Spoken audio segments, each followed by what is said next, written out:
Alors, écoutez un policier qui parle et qui explique exactement ce qui se passe dans les quartiers. Écoutez.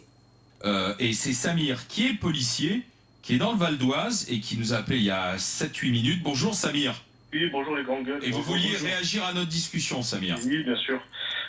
J'écoute depuis tout à l'heure ce qui est en train de se dire et je réfute totalement les paroles du député Boyard. Oui, hein. Avec tout le respect que j'ai pour lui et pour sa fonction.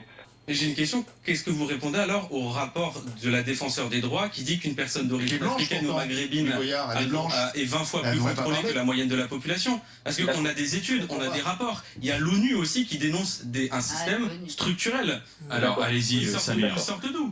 D'accord, donc on va répondre à ça. C'est une question de contexte et de lieu géographique. Exactement. En fait, si vous êtes dans... attendez, parce qu'en fait, il y a des choses, il y a des paroles que j'entends qui disent que, par exemple, le contrôle routier est un contrôle au faciès. C'est faux. Le contrôle routier n'est pas un contrôle d'identité. Voilà. Par exemple, quand on contrôle une voiture, on ne sait pas qui est à l'intérieur.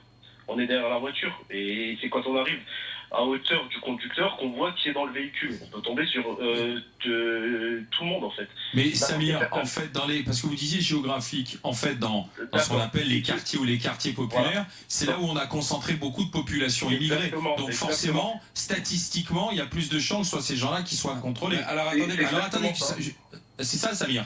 C'est ça, exactement. En fait... Bah oui, moi je sais que j'étais dans un quartier où il y avait beaucoup de concentration, immigration, et c'est vrai que quand on est contrôlé, et même moi j'ai été contrôlée, eh bien, à partir du moment où on donne ses papiers, où on respecte la police, eh bien ils regardent et ils nous disent bonne journée et au revoir. Donc faut arrêter de... le NFP attise la haine, je n'arrête pas de le dire, il attise la haine, il attise dans les quartiers, surtout dans les quartiers, ce racisme, et c'est eux qui créent ce problème.